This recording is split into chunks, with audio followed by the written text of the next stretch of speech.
This is Pivot Perspectives with Chris O'Byrne, the show that takes you around the world to share interviews with some of the most successful and relevant people on the planet. Hear their stories and get the most important business lessons they've learned on their road to success, and get exclusive access on how to implement their success into your life and business. Pivot Perspectives is brought to you by the Strategic Advisor Board and your host, Chris O'Byrne.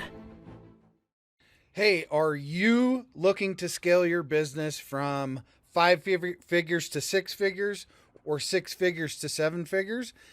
If you are, I have the perfect thing for you.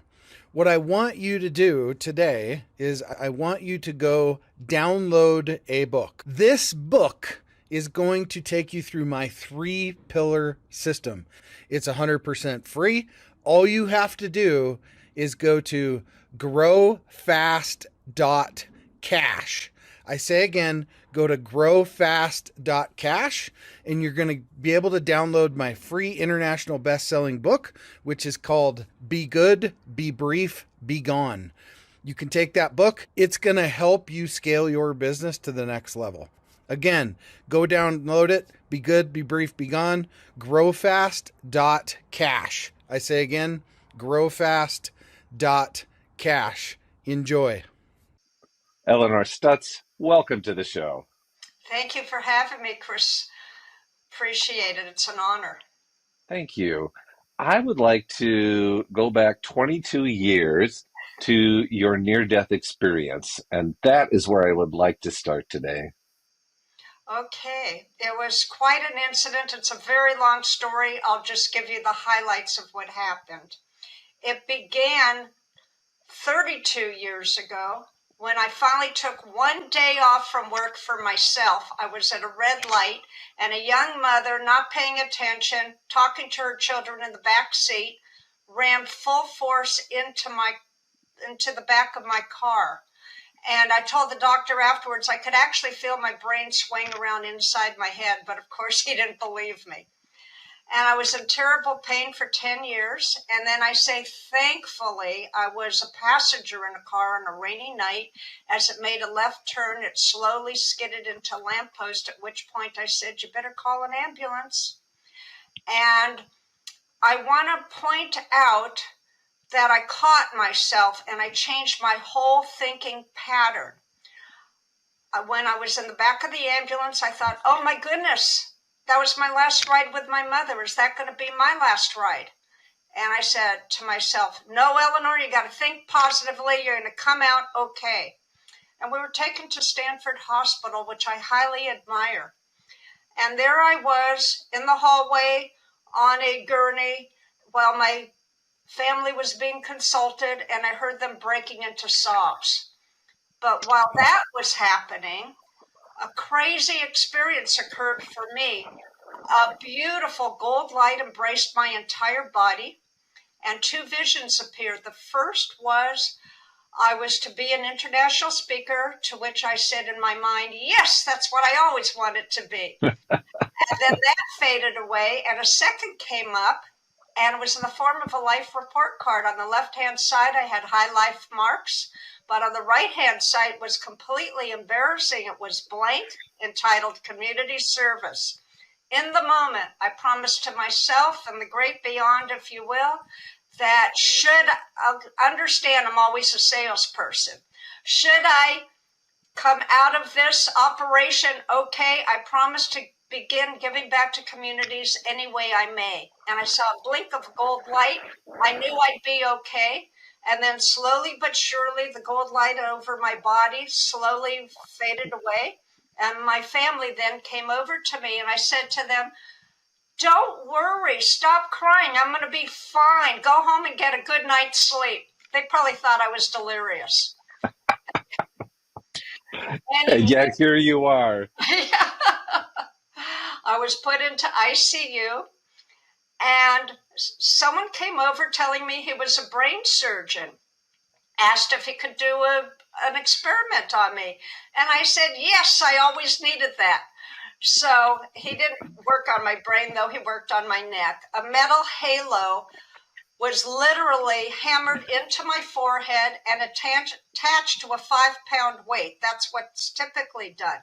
Didn't do a thing. So he said, my experiment is to do 60 pounds of weight.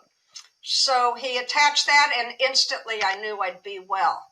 And they put me back in ICU. The students came over. When he told them what he did, their eyes almost popped out of their heads. It was very interesting as a salesperson who observes. So the next morning, I was heavily medicated, told I would have about 2 seconds to talk to the doctor, 2 minutes. And I was expecting words of encouragement. Instead, I heard, Mrs. Stutz, when you wake up, most likely you'll be paralyzed. And the most likely said to me he didn't expect me to survive. So I shot back with every ounce of energy left in me. Doctor, when I wake up, I fully expect to be well. And he jumped backwards before cutting me open. Well, hours later, he's standing over me saying, Mrs. Stutz, I can't believe what happened. In 4 days, you will walk out of this hospital on your own. That was part of my bargaining message the night before, that to give my best, I had to be able to walk out on my own. And it all occurred over time. And the entire staff came to visit me, calling me the walking miracle. And I have to add that after I did get home, I asked to meet with the surgeon again, and I brought him a big gift basket, and he gave me a big hug. So we're good. Oh, that is great. So I'm curious about the weight. So there is something metal pounded into your forehead, and you were laying down, of course. Yeah. And so what is the weight? What was the weight pulling on? What was the weight doing? Straightening out my spine. Ah, okay. Okay, now it makes sense. Yeah, so I'm fine in almost every regard. I just don't have full rotation in my neck, but I can drive. See? So now let's jump back before that. How did you get started in sales? Okay, apparently it's a natural talent. I used to sell my parents all the time. I got my genetics from my dad. I blame him. And I used to ask questions whenever given instruction. And my mother would say, you're supposed to listen, not ask questions. I said, well, if I don't fully understand, I'm going to repeat it. But if I understand, then I'll do what you instruct me to do. And that was the perfect training ground for sales. Plus, I was never accepted in the society where I grew up. So I spent a lot of time looking in my mirror, talking to myself, weighing pros and cons of different topics. It was all perfect sales training. And then when you actually started your sales career, how did you start?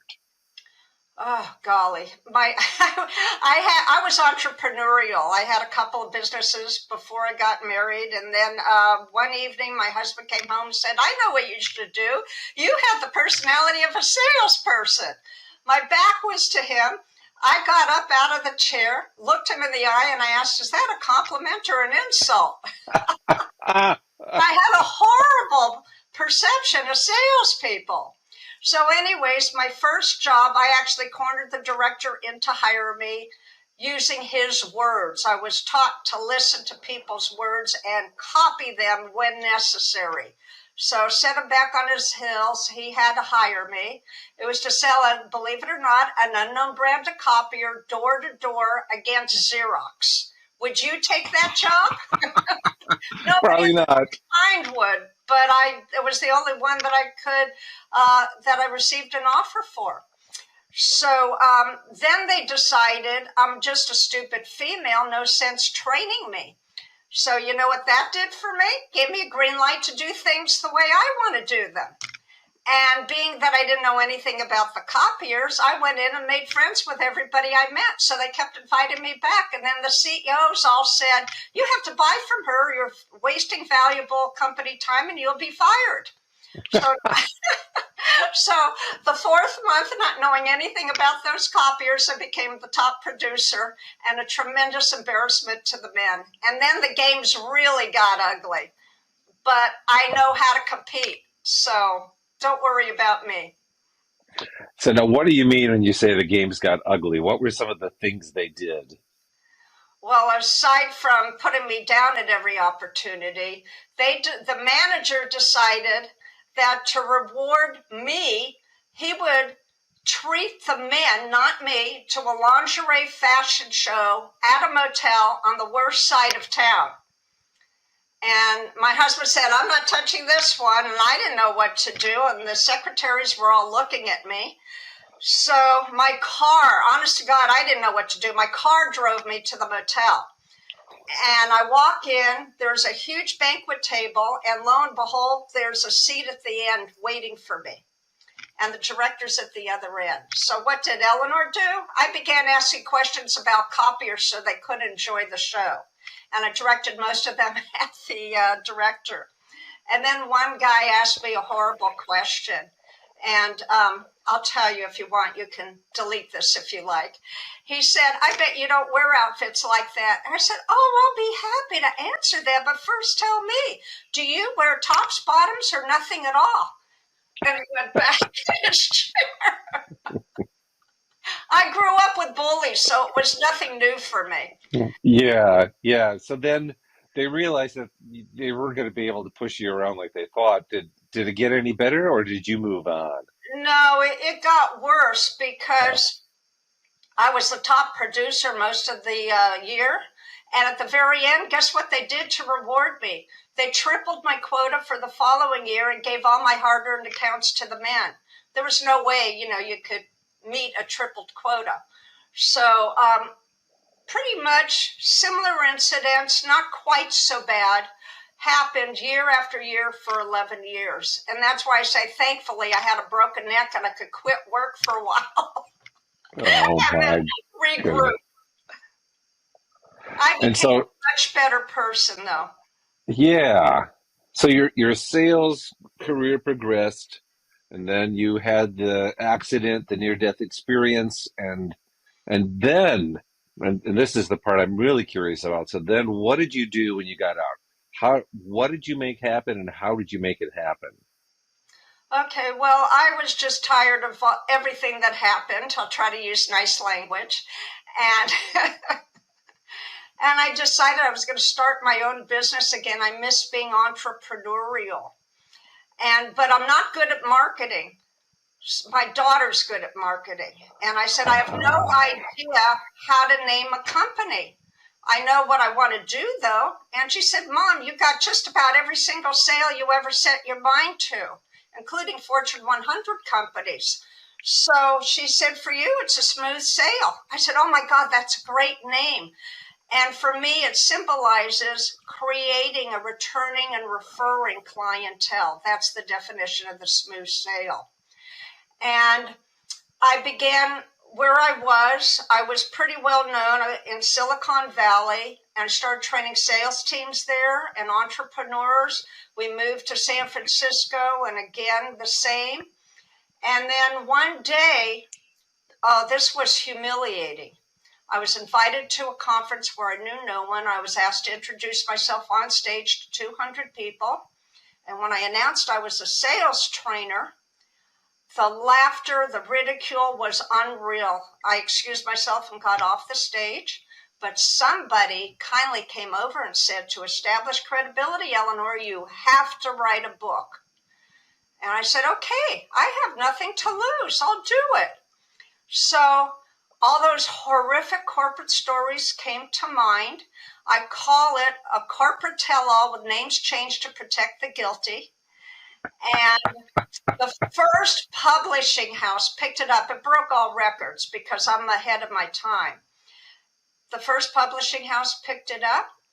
Almost overnight, it was featured in Time magazine. I was on ABC TV News. It became an international bestseller.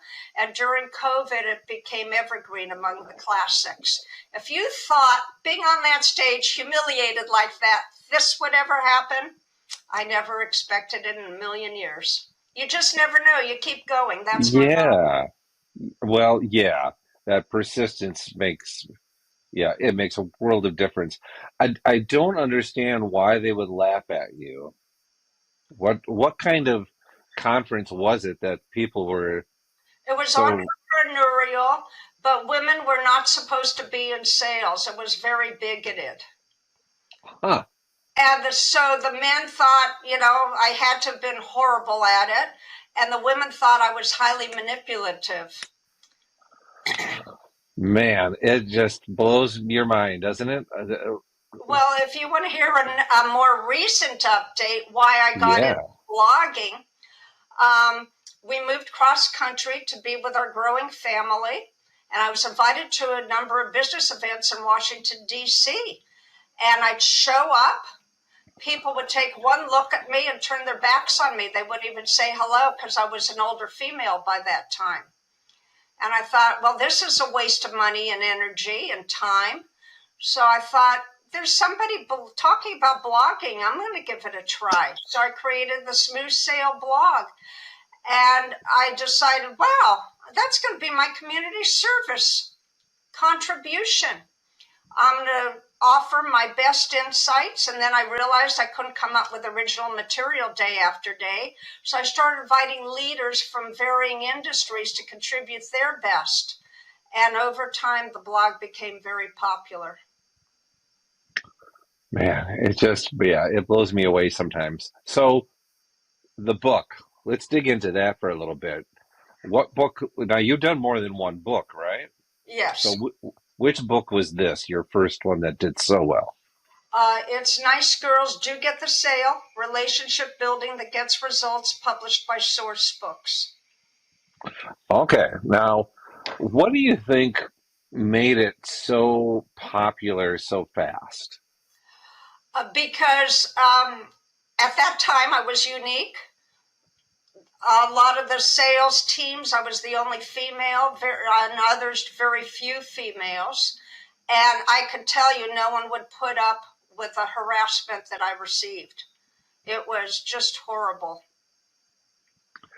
So it struck a chord with, now I'm assuming, of course, with females, but what about males? Where?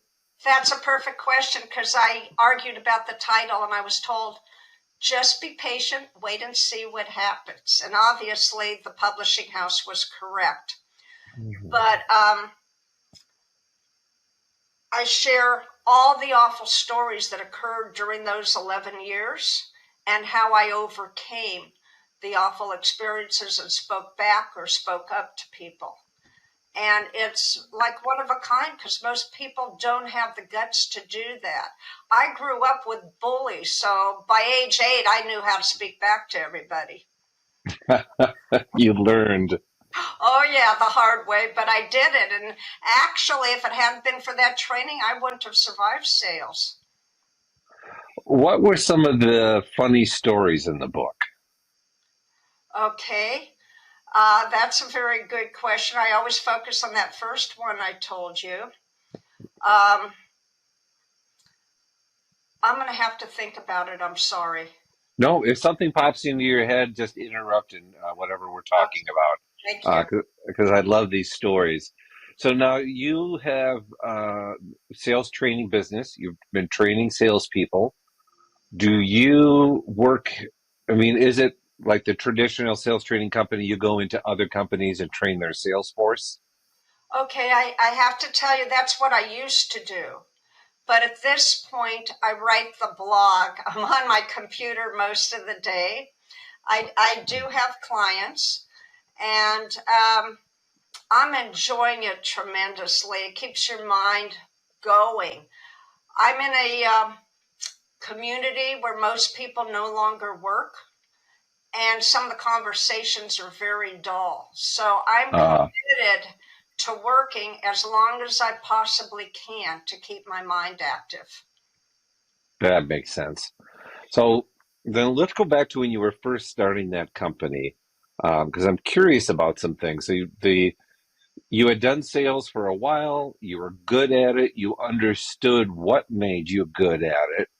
And so then you started the sales training company to teach other people what you had learned yourself, right? Yes. So then how did you, well, I want to talk about what some of those principles are, what your process is like. but I also want to talk about the building of the company and how that got started. Did you just choose some companies that you thought would be good prospects for you to do sales training for? Looking to grow your business beyond 5 figures, 6 figures, 7 figures plus, what I want you to do is go download this book.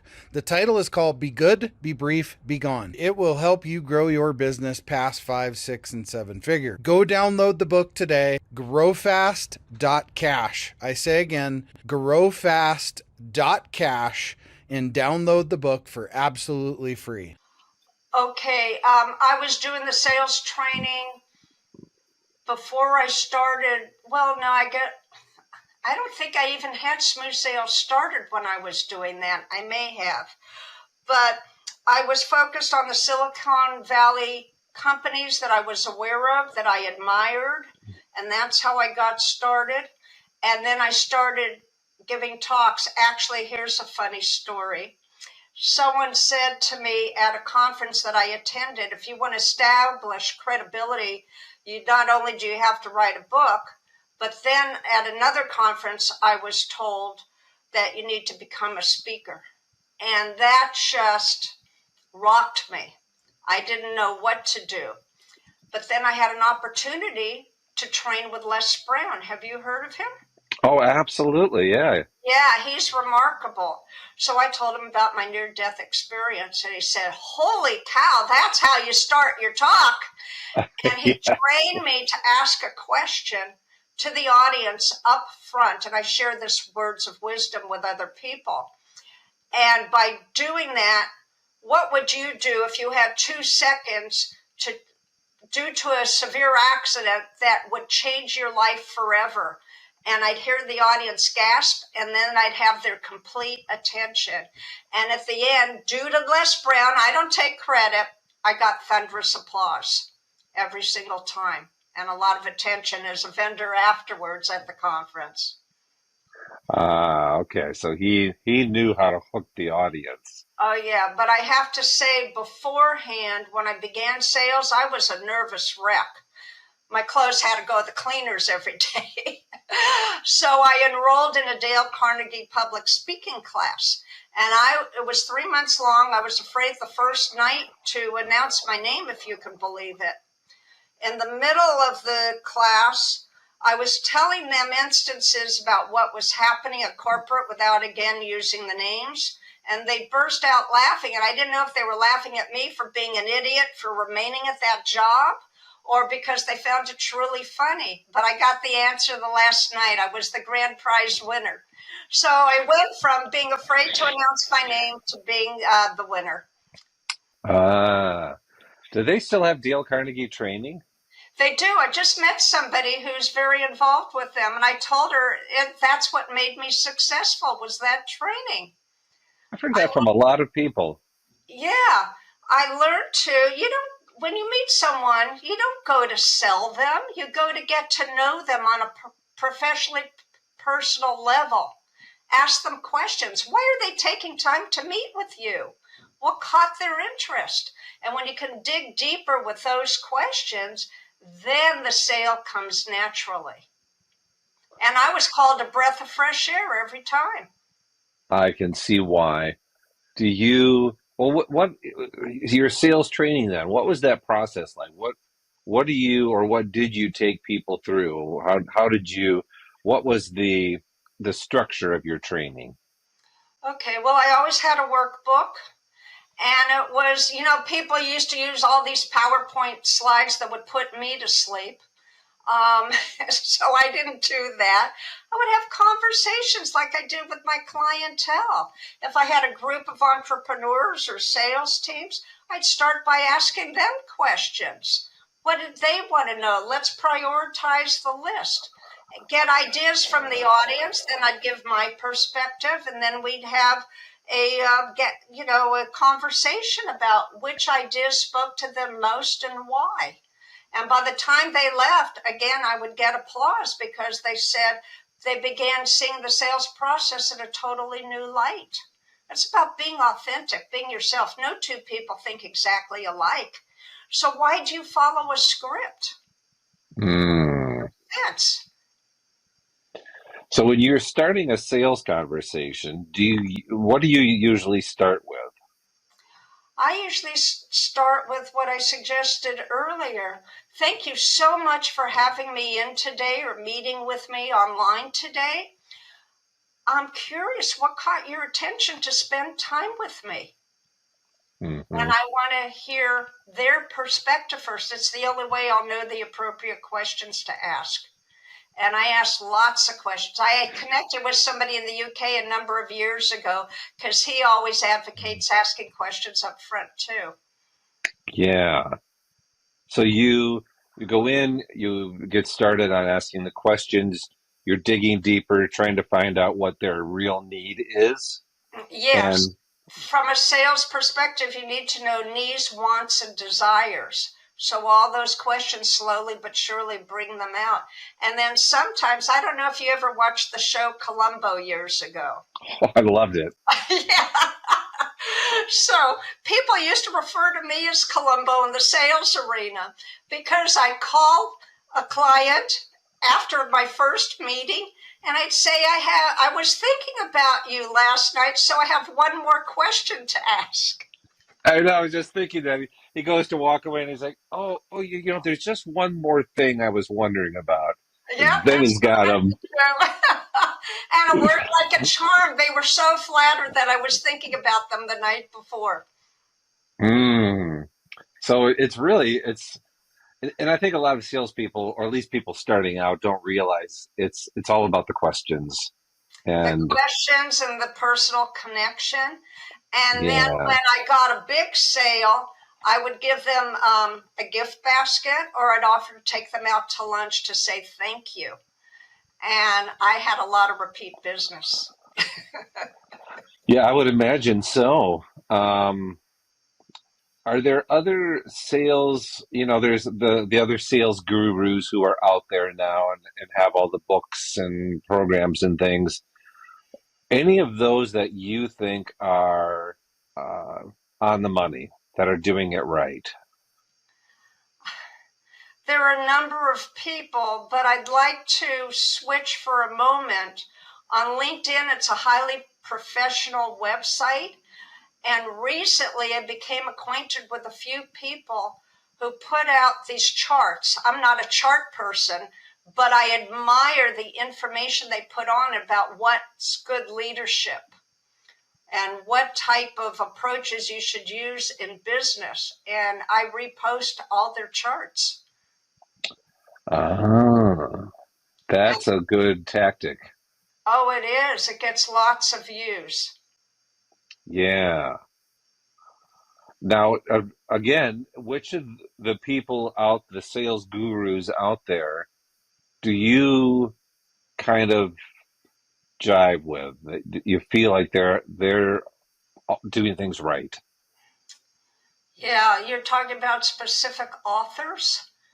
Yeah, if there are any of them that really, that have just stood out to you over the years, and you're like, yeah, I like the way they do things. Oh, well, in addition to Dale Carnegie, How to Win Friends and Influence People, that's my number one. The other one that made a big difference in my sales career wrote Spin Selling. I think it was Neil Rackham. Was that his name? Yep, Neil Rackham, you're right. Okay, yeah, that made a huge difference for me because I couldn't remember everything I was supposed to do, but 4 letters I could remember. Ah, SWIN. Situation, problem, implied need. See, I never forgot it. yeah, it sticks with you for sure. Okay, so this is good. That and again, people tend to overcomplicate the sales process. They think it's a matter of, either bullying or tricking them into the sale, or some of those crazy old closing techniques.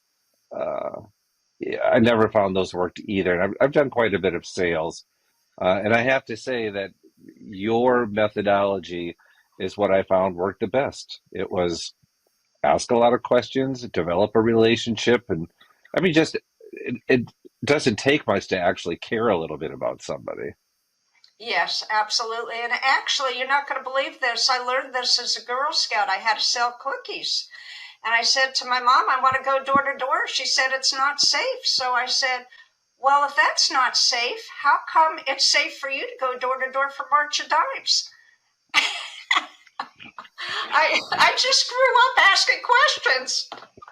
So the next day we were out with Girl Scout cookies, and the very first person was an elderly woman who was quite heavy.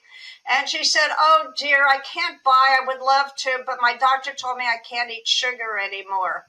And I stood there staring at her.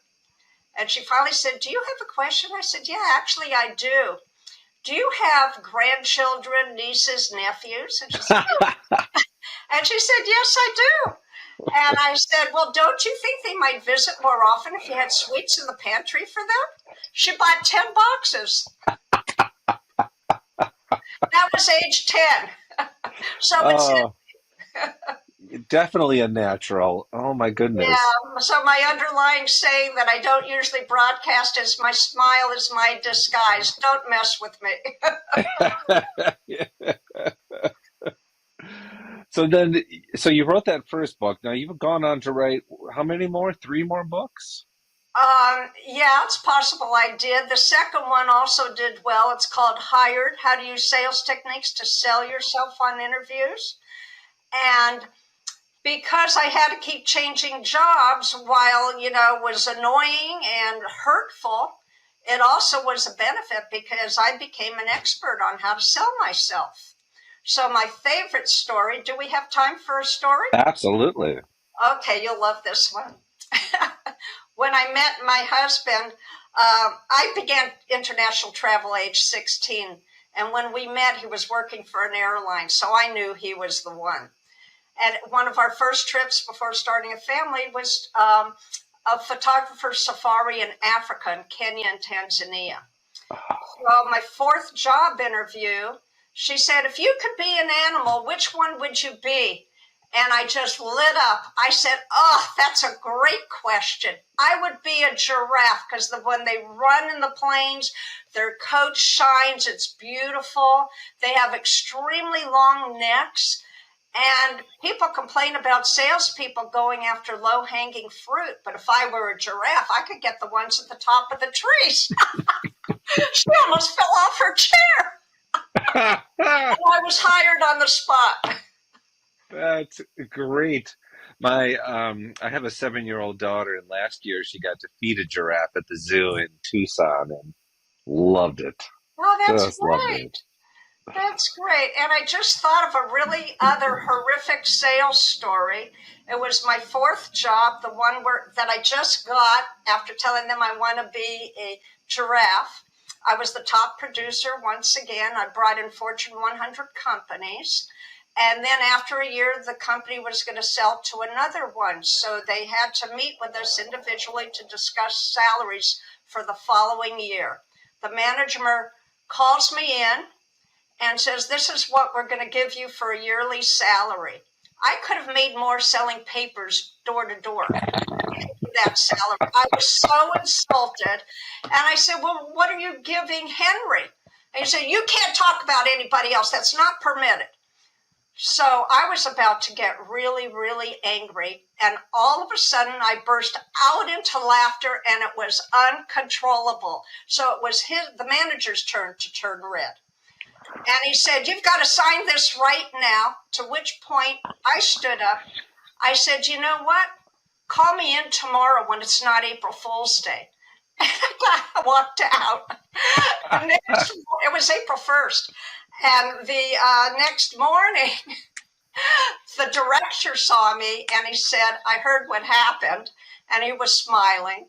And he said, how about if we double it? It actually should have been tripled in my point of view. But I said, okay. And that was a signal to me to go find my next job. Yeah. So 11 years, 11 jobs. Oh, man. Oh, man. So you have another book that I want to ask you about because the title intrigues me, The Wish, a 360-degree business development process that fuels sales. Yes, I wrote that, and it was about what does person really, really want? And you're going to have ups and downs throughout the entire time that you're working on something, even entrepreneurship. Doesn't matter what endeavor. And I come to realize over time that our worst experiences are our gifts in disguise. Like my near-death experience, I became a far better person and working toward community service, helping others. And just one experience after another directs you on a better life, so on a better road. And when you think you're doing well and then all of a sudden something horrible happens, most people will tell you to quit.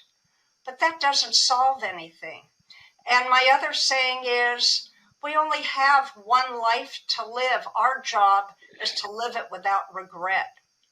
So always keep your far distant goal in mind. And no matter what happens, just realize you can learn from the lessons, readjust your approach, and move forward. But quitting solves nothing. And the other saying is statistics are made to be broken. Just because something's, planted and solid doesn't mean you can do differently and do better. You can. Nice. Okay, that sounds like another great book. Do you have another book in the works that you're working on? No, I don't. I don't. I mean, I might have, excuse me, lots of things in mind, but I don't think I'm going to pursue it at this point. Yeah, yeah. I was thinking memoir would sure be nice. Oh, thank you so much. If somebody wanted to foot the bill, maybe. There you go. Yeah. So then to wrap things up, I want to ask you about something that you had written to me. You said that a wise marketing person gave me the best advice about how to succeed on my own. I would love to hear more about that. Well, was it to succeed? I'm sorry, I had to rethink what it was. And I'll never forget it. She was remarkable. It was when social media was first announced, and I was in a town where nobody would speak to me and told me all my ideas were foolish. So I was curious about social media. I thought I have to change my attention to being online because I'm apparently not good in person. So she said to me, I'll be happy to teach you all of my techniques, but you have to make one change of habit. I said, what's that? You have to stop being so competitive.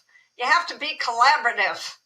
And I stopped in my tracks. That was the scariest thing I ever heard because I grew up being competitive. And I said, okay, if you think that's what it's going to take, I'll give it a try. And she formed a group, and it was a group of the nicest people I had ever met, and there was no turning back. Collaboration was my way. And it's at the heart of everything I do. And I share work of other people. It used to only be my work. Now it's of everybody whose work I admire. I bet that changed things a lot, learning A that. whole lot, yep. And it grew networks tremendously, got a lot of recognition. And it's a game changer, being Yeah. collaborative with the people who have similar values and priorities. That's my qualifier. So, what parting words of wisdom do you have for the listener? Well, I say use your 3 Ps: purpose, passion, and perseverance. Don't give up. Don't let anybody talk you out of what you want to achieve. You can do it. Be willing to learn from all those disastrous lessons and continue moving forward. And you'll be amazed at the direction that you're taking. And look back and feel proud. Perfect. Elinor, thank you so much for coming on today. This has been delightful. Oh, it's been wonderful speaking with you, Chris. Thank you so much for having me as your guest. You bet. It was an honor. Hey, we all want to scale our business. Hey, I have the answer for you today to help you do that. If you're looking to scale from 5, 6, even 7 figures and beyond, book called Be Good, Be Brief, Be Gone. I'm going to give it to you for free. All you have to do is type in growfast.cash. I say again, growfast.cash, and you can download the book for absolutely free. I hope the book helps you this year. Take your business to the next level. Again, go grab the book, growfast.cash. I say again, growfast.cash. I wish you the best and grow, scale, and win. Thanks for listening to Pivot Perspectives with your host, Chris O'Byrne. Please leave your feedback and visit strategicadvisorboard.com to get the latest and greatest business advice on the planet. Follow us on social media for updates, and we will see you on the next episode.